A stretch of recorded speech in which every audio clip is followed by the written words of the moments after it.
This is the Rich Dad StockCast with Andy Tanner, the show that kicks 401ks in the asphalt and teaches you to be the master of your own stock investing domain. And here's your host, Greg Arthur. All right, welcome. All right, today's show, I think I say this every time, is going to be a little bit different. I think the last time it was crypto. Before that, we've had Andy actually give the strategy he uses for picking value stocks. But this one is very different because right now what's going on in the world is Biden just won the election, but of course it's disputed. COVID-19's on round 3. Everyone has promised us a real estate crash that didn't happen. Everyone's promised us a stock bubble crash that didn't happen. Bitcoin, Ethereum, they're at new all-time highs. Gold and silver has, of course, grown. Businesses are reopening, but again, COVID's on round 3, so will they shut down again? The stimulus package that was promised has not arrived yet. Unemployment, though, has declined by 7% by adding 640,000 jobs. Let's see, the big banks are looking unstable. And I live in Arizona, and this is November, and the weather's 90 degrees.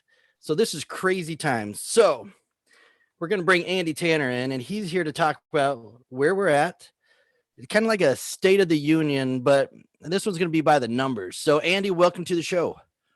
Greg, it's always a pleasure to be with you. I enjoy these weekly episodes more than you know, so thanks for having me. Yeah, well, I learn a lot more than you know, so thank you. Awesome.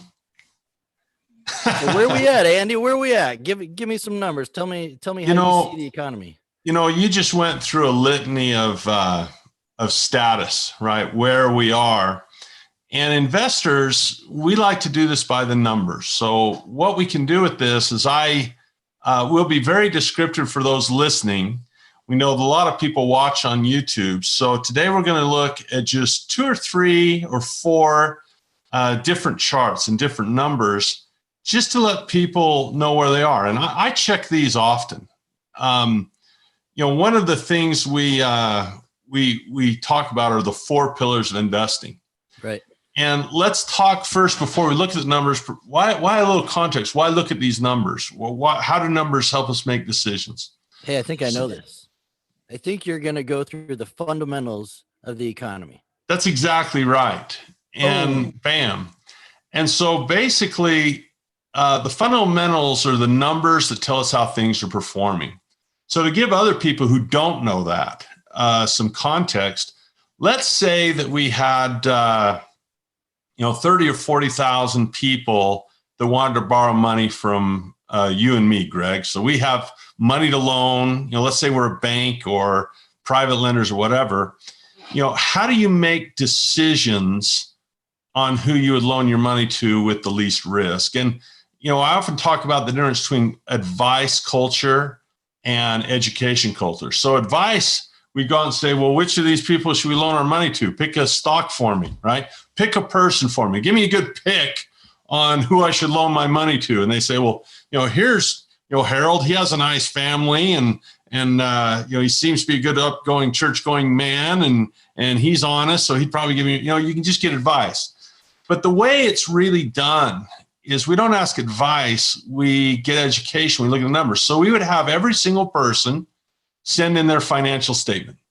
And as Robert says, it's not the report card I care about. I don't care whether they got a 4.0 in Duke University or whatever. I care about their income, their expenses, their assets, and their liabilities. And as I look at those 4 things, you can rank them, literally rank them from 1 down to 30,000. Say we're only going to loan our money to the top 1,000 people. And that doesn't eliminate our risk. They can still default, but it does reduce the risk tremendously by seeing, well, at least they're solvent, and this tells us, guides us on how to make decisions.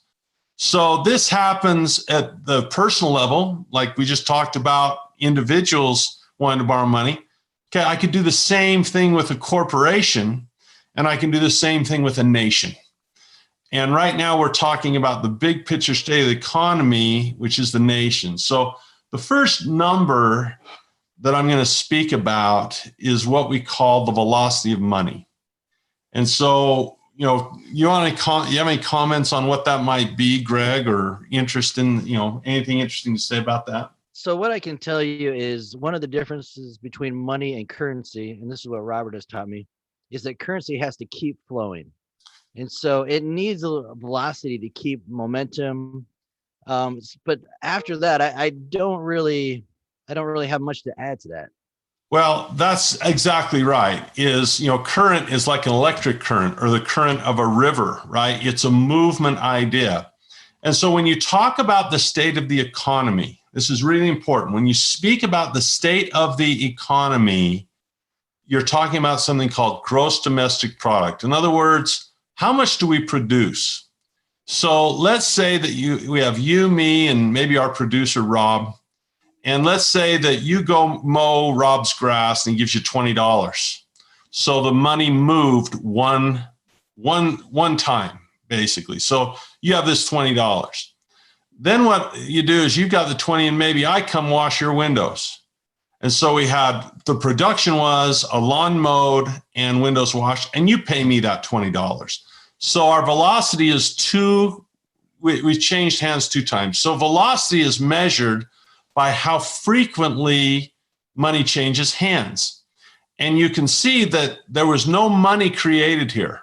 It's the same $20 that went through 3 guys. Rob had it, you had it, and I had it. So the money moved twice. And so our velocity of money would be 2, right? That's how we would measure the loss of money. But our gross domestic product would be 40. Okay, gotcha. Can I add one, question? Please. The government then is going to tax each of these transactions. You better believe it. Okay, so they have an interest in the velocity. Very much. You nail it. Very much so. In other words, the reason we look at a debt to GDP ratio is the government's ability to collect taxes is dependent on the size of the GDP. Every time something is produced, a good or a service, even a paycheck to a person, it's a taxable event. And so you're exactly right. As money speeds up, you don't even need to print more money. As money speeds up, there's more transactions, that creates more taxes. Gotcha. So the scary part for the government of a pandemic is that if money stops, right, and it doesn't move anymore, taxes will go down and less things are going to be produced, right? GDP goes down. And think about this. Let's say Rob is worried about tomorrow. And he says, you know what? I'm going to mow my own grass. Right. So that means you don't get that $20 and you say, well, I don't have an extra $20. So I guess I'll wash my own windows. And so the grass gets mowed and the windows get washed. It's just the economy didn't grow and the money didn't move. And now there's no taxes to be paid. Does that make sense? Yeah, that's why the government hates savings accounts. And absolutely true. They want money to be moving, and that's why they love debt, because you don't borrow money to save it. Why would you borrow money at 5% to save it at 1%, right? When you borrow money, you spend, which is why our economy is built on credit expansion. The more credit we can offer, it empowers people. Imagine what would happen to the velocity of money in real estate if we outlawed mortgages. Now, who could buy a house? The 1%. Almost nobody could buy a house. What would happen to the price of housing if no one could buy a house? It'd drop. It would plummet, and you'd have what we call deflation. And that is what caused the crash of 1929, or the result of 1929 was exactly what I said. People stopped spending. People started saving. They were run on the banks to get their money out so they could save it under their mattress, right? And money stopped moving. And that means that employment drops. Because if I'm hoarding money, then people don't spend. And if people don't spend, I can't hire anybody. And so coronavirus, where we stand right now, it's all about the velocity of money. So I thought I'd show a chart. And for those listening, we'll describe this really well. I think I'm allowed to show my screen here for our YouTube viewers that look at this visually. But I'll describe this for those listening. This is called the velocity of our money stock. This says how much money moves. And this chart goes back to 1960. And immediately when you look at where we are, right now in terms of where money is moving, you're really just barely a tick off the all-time low in beyond my lifetime in over 50 years. Any comment on just that picture's worth 1,000 words? And as you see this, what is the most straight down? You can't find a drop that is almost straight down in the last 50 years. It's a cliff. So that's the Corona cliff. This is the coronavirus, and you can see the shape. We have some gray areas where we've had recession, and of course we're in one right now because of coronavirus. And a recession means that the GDP is getting smaller. So hopefully someone says, "My gosh, this YouTube was just worth watching just because I might have got more insight on what GDP is, right? And on the velocity of money, and a picture's worth 1,000 words." So what's interesting is if people want to say things are fine, we have to understand that we have the lowest velocity of money we've ever had. Now, that can be, there's always more to the story, but before we move on and show another reason why that's so low, it also has to do with the money supply. So any comments or questions on that? So just as a common person, what do I care if it's low? Because to me, that seems like it only minimizes the government's taxes. As a common person, you care, and let's define what a common person is. I would say a common person is an E-quadrant employee that puts money in a 401k, yada, yada, yada, right? And so the thing you have to worry about there is, number one, you have to worry about employment. Okay, you have to worry about keeping your job. Okay. Because this stuff can feed on itself. Just as coronavirus spread throughout the world, there is also financial contagion. Okay, that makes sense, because in your example, I lost my job mowing Rob's lawn. Exactly true. The average person. That carried to you to losing your job washing my windows. So that's exactly like you just right. said, it's contagious. Okay. That's exactly right. You think about it, there's a domino effect here. And if you talk to Kenny McElroy, this is a big deal because he's telling people, get your cash ready to invest, because what happens is, what can potentially happen, I should say, is let's say the movie theaters shut down because of coronavirus. Okay, great. All of those people that worked there now have no jobs. So they what are they going to do? Are they going to spend more or spend less unemployed? That is why those government stimulus checks are written, is because we don't live in a culture like when I grew up young, you save for a rainy day. I mean, I was taught by my parents, have at least a year of savings to live on in case you had disability or something bad happened. And it was really about an individual responsibility to have, to take care of yourself. And we lived in a world where we said, hey, bad things happen, earthquake happen, blah, blah, blah. Well, we have evolved in my generation to people who, there's no pain tolerable. And if there's pain, the government needs to do something about it, so we're pain free.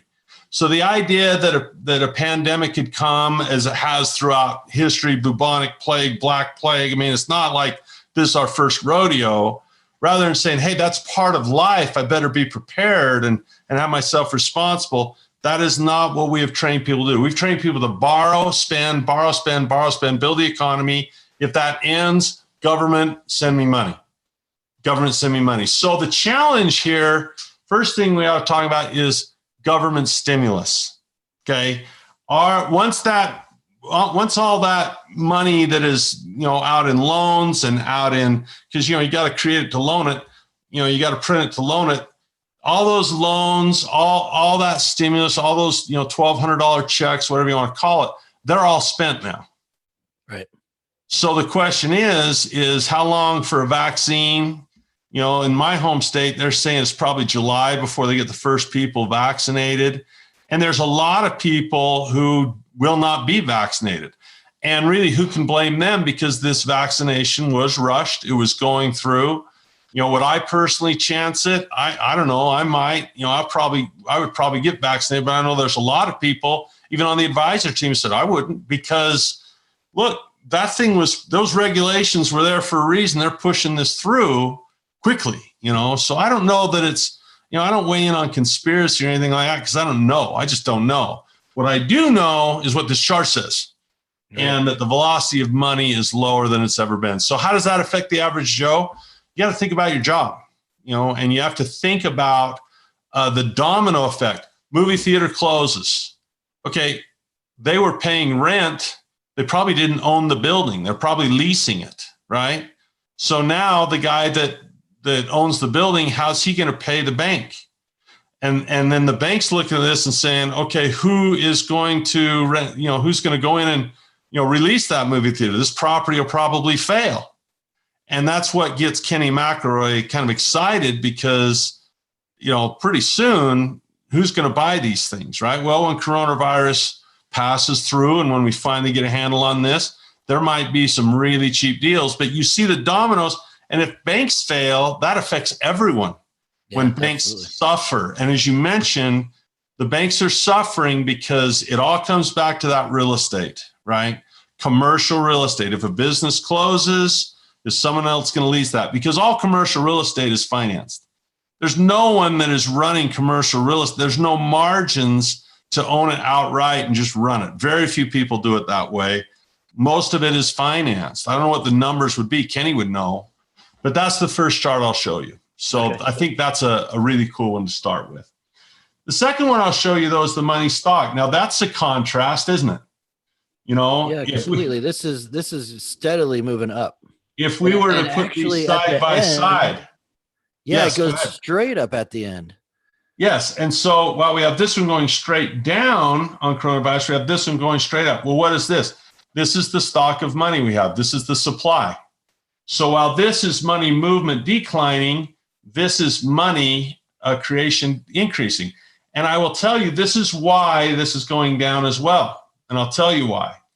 If you have a current of water and a very, small channel, and you add water to it, it will move faster until it becomes a lake. Right. Then you got to add so much more, and then it's really hard to move. So let's read what this says here. Okay, hold on. Right now we're on the velocity of money chart. It says the velocity of money is the frequency in which one unit of currency is used to purchase domestically produced goods and services within a time period. So that's exactly what our metaphor of you, me, and Rob were, right? A unit of currency, 20 of them, were passed. And so the velocity of money is about our GDP. It is when we have what? Domestically produced goods and services, right? It is an engine of gross domestic product. Well, the problem is if you have more and more and more and more and more of those units, it's tougher for all of them to move. So when you think about it right here, think about this. For the last quarter, the third quarter of 2020, all of that money moved 1.1 times. Think about that. That means that for every dollar we have out there in the system, right? Okay, how much did everyone move them? That means $1. Think about all the money you've spent. But in the aggregate, only one of your dollars moved, right? Only $1 moved one time in 3 months. That's staggeringly slow, right?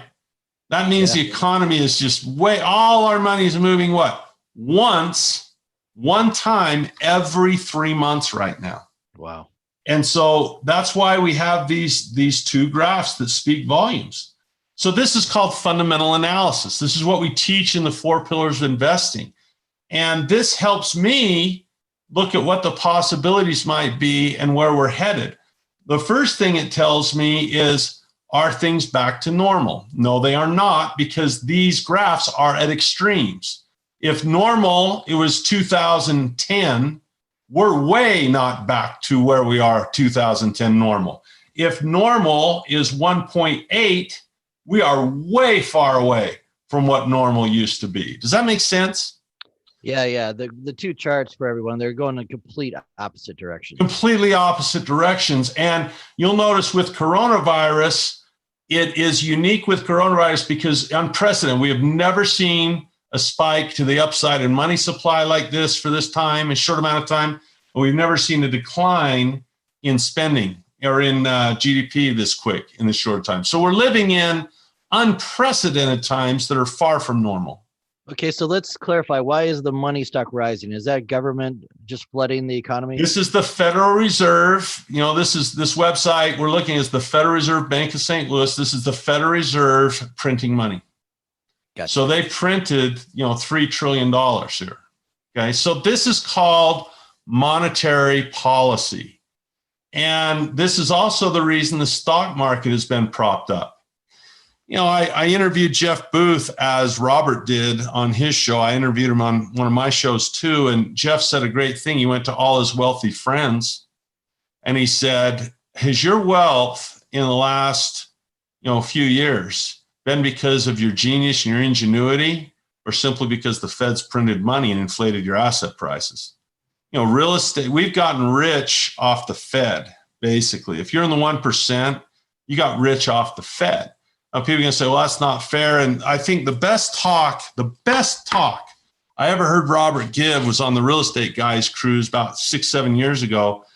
And, Edward Griffin was there, who I love, saying, abolish the Fed, which I'm like, when he was, abolish, this is terrible.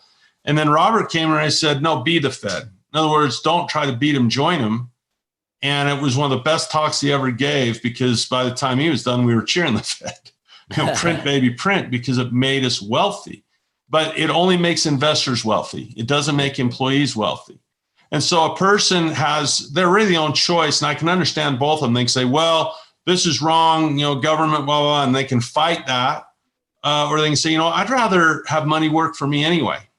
Because the true way to wealth, regardless of what government you're in, is to have money work for you rather than work for money. And if you have money work for you, then this stuff will benefit you. If you continue to work for money, you'll be fighting City Hall and you'll have to vote and, do whatever you want to do. And either is fine. I don't think one's right or wrong. It's really a choice of how you want to pursue your wealth. Do you want it to be done by government mandate, make sure the government makes sure you're fed, or do you want to invest and have your money work for you? It's your choice. I really don't have a dog in the hunt. I don't get political. I don't care. Just tell me what the rules are, show me the numbers, and I'll position myself from that point. So that's fiscal policy. Let's talk a little bit about this. This is called fiscal policy. This is monetary and this is fiscal. Okay, so the velocity of money. Wait, the velocity of money and the amount of money is which one? Is called fiscal policy. Okay, or excuse me, monetary. Monetary. Okay, and then money. The word monetary comes from the word money, right? Monetary. Okay. And so these are Fed bank. This is monetary policy. Okay, this is Congress. This is fiscal. Okay, so what are you showing now? And this is called the U.S. debt clock. And, this is something I'll do, constantly for people to help them understand, is we started with fundamental analysis, Greg, where we said, hey, everybody send in your financial statement. We'll decide who to invest in, right? And so if you were just to visualize a financial statement, right, on this, and you were to say, okay, what is the gross domestic product that is slowing down? Well, it's 21 trillion right now. That's where it's at. Okay. Of that, how much can we tax? Well, 3.4 trillion is what we can tax out of that GDP. That doesn't seem like a lot. That's about 15% probably. But you got to figure that doesn't count state tax, beer tax, luxury tax, cigarette tax, gasoline tax. Right, every other. I mean, that's very, very, very aggressive amount of taxes in reality. It's one of the highest tax rates in the world, actually, especially when you have corporations at 35%. So you have the spending. There's official and then there's actual, which is funny. There's two different numbers. We'll go with reality. They're spending 4.2 trillion, which gives us. It's a tremendous, they're spending 7.7 trillion. So you have a $4.2 trillion deficit. Now, Greg, if people say things are back to normal, I would disagree. We have never had a $2 trillion deficit or a $3 trillion deficit, now $4 trillion deficit. In the Obama years, when Obama took over from Bush, we had a $1 trillion deficit, got back down to about 600 billion. right at the end of the Trump, right before Trump had it back up to $1 trillion before coronavirus. And now it's at 4.2 trillion. That's 400% higher than it's ever been. So to say we're back to normal, this coronavirus has caused some damage. When you look at the money we've borrowed, we've already borrowed, meaning we've issued bonds of 27 trillion. That's money that we have issued bonds for. The Treasury said, look, we're out of money, loan us some, we'll issue a bond, and $27 trillion came in the Treasury and was spent. But the amount of money we still owe people that we have to come up with is what we call unfunded liabilities, healthcare, Medicare, Social Security for the coming generation.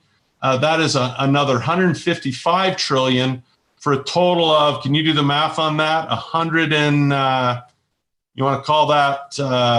82. $182 trillion on a $21 trillion GDP. Wow. That is why debt to GDP ratio is so important, right? Debt to GDP ratio is how you measure the strength of a company. So this is why, the Bernie Sanders people, the Stephanie Keltons, the Warren Mosers of the world say, well, these deficits shouldn't matter. Let's just print more money and pay them with printed money. And so, what does that mean to us? Well, that's the state of where things are. I mean, that is the state of the union in terms of monetary policy, fiscal policy. We would add unemployment to that number of the economy. We probably don't have time to go through that one, maybe another day. But these are the big picture numbers I look at to where people say, oh, things are back to normal. I don't see that in the numbers. I don't see a $4 trillion deficit as normal. I don't see all-time lows in velocity money as normal. I don't see all-time high in printing money as normal. And then the final thing is they're saying, well, what do we need to do? And it looks like moving forward, policy plus demographics will give you the future. So, here is a Fed president. It's not the chair. Bill Dudley is the New York Fed president. There's 12 central banks. So Bill is just one of those 12. So he doesn't quite have the Jerome Powell, chairman say. But he's saying, look, even with a vaccine, all of these problems I've just discussed with you, he says, look, we're going to need another couple $1 trillion here at least to get the other side of this. So this is going to get fiscally more difficult, monetary policy, the risk of inflation goes up, and who knows where the end is in sight. As a stock investor, this makes me more bullish because while the corporate fundamentals do not justify even close these higher stock prices, the global fundamentals are bigger and more powerful than the corporate. And so this money will, just like the others, will find its way into the stock market. The rich will get richer. The poor will get poorer. Savings will be hurt. Investments will inflate. And then I have to wait, and this is really important, that I have to wait until they stop this stimulus.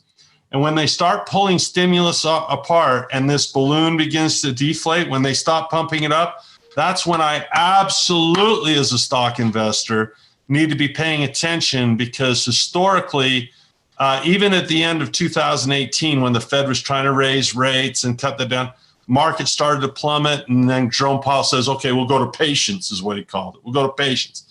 You don't fight the Fed. It's too big, it's too powerful. But when the Fed is either unwilling to keep stimulating or unable, and we might be getting closer to the latter when the world says, okay, this is a little much, throw in Lagarde from the ECB, same policies, throw in the Central Bank of Japan. So you look at those, Bank of China too, you look at those big picture policies, and that is, guiding me in what I feel I want to do investing wise. Right now, I think a person is in stocks, not because I said so. Do your own analysis. Don't take my advice. I've been wrong a million times. That's why I've had exit strategies. But right now, this is an important podcast, not because of what these numbers are. The mindset someone should have listening to this is say, do I want to learn this stuff? Am I just going to listen to Greg and Andy all day, or am I really going to get serious and get to where I understand these types of things and more? Obviously, we only have about a half hour for our show here, But this stuff's, it's a fun time. It's a fun time to be investors. It's a fun time to be studying. MMT coming. It's like a movie that I don't know the end of. And so I have to navigate it as I go. It's a lot of fun. I've never had more fun than since March and coronavirus in learning, studying, adjusting. I feel like the things I've learned have prepared me for this time. So it's been just a ball, a lot of fun. So I hope that was helpful. Yeah, absolutely. So two things. It sounds like this is the time, if there ever was, to get your money working for you, which means investing. Yeah. But you don't invest until you're educated. I just can't imagine the logic of saying, I think I'll go fly a plane before I take pilot lessons. The culture of advice that people think they can, buy gold or Bitcoin or whatever without knowing anything about it, just because someone said to, it's that be, do, have idea. Tell me what to do. Tell me what to do. That's investment centered rather than investor centered. The advice I would give is to become investor centered, to realize that your success will be a function of the investor, much more than investment. I think you can prove that in stocks by, Warren Buffett made money and how many people lose. Real estate, Kenny McElroy made money, how many people lose. Bitcoin, how many people made money, how many people lose. There's winners and losers in every asset class. It seems to be that the deciding factor is the investor, not the investment. So as the common man, is there time to get the education before all this unravels? No. Look, it was funny. When when coronavirus hit the United States last March, Greg, I sent out, I do, webinars once in a while. And I tell people, hey, here you can learn this stuff. When coronavirus hit in March, we had a record of more people showing up wanting to learn than ever before. And all those, thousands and thousands, and they're all Johnny come latelys saying, gee, they had the car accident before they knew what a seatbelt even was. So it's very important. And that's human nature, right? We all know we should eat right and exercise, but it's not till we get the heart attack or the lung cancer that we decide to change. That's human nature. So the person says, I don't want to be my own worst enemy. If I start learning this now, I might have an opportunity to cash in on the upside as the Fed stimulates, but also cash in or protect myself in a downside when the Fed either doesn't stimulate anymore or won't. One final thought on the Fed. The thing that the Fed has changed in how involved they get and how much they meddle. And they changed a lot in the 90s with long-term capital management. They changed a lot in 2000 with the dot-com, and they really changed in the subprime meltdown of 2007 and 8. Ever since 2007 and 8, for 13 years, the Fed has been meddling, and we have been on emergency level support. Let me say that again. Emergency level support from the Fed for 13 years. With coronavirus, they've pulled out all the stops. They're printing, they're low interest rate, every tool they've had. Their gun only has so many bullets in it. The last bullet they have is credibility, because they print. And if people say, look, we don't trust this idea anymore, that's when you really can have problems, and the Fed needs to avoid that, and they know that. So there'll be a point where they decide for their own safety to stop this stuff. Great, market's going to crash. Or I don't see them being dumb enough to do it, but who knows? They let inflation happen. But the Fed is in a heck of a mess. Anyone that looks at those charts knows that the Fed is pushed to extremes, right? The Fed is dealing with an extreme of currency and spikes and extremes in velocity of money being low. So to say that Jerome Powell, everything's fine, it's not. And I agree here with Bill Dudley. They will need more stimulus because we haven't fully recovered employment. Well, we've had gains in employment, we're not recovered. No, not even close to recovery. And I do want the listeners, look, there's going to be another disaster, another crash. So the lesson here, I think, is do get educated now. If you miss this boat, there's going to be another one. Yep. For sure. And then last thing, I was terrified by that last thing you showed. Everyone, you should go to usdebtclock.org, and maybe you shouldn't go because you may never sleep again.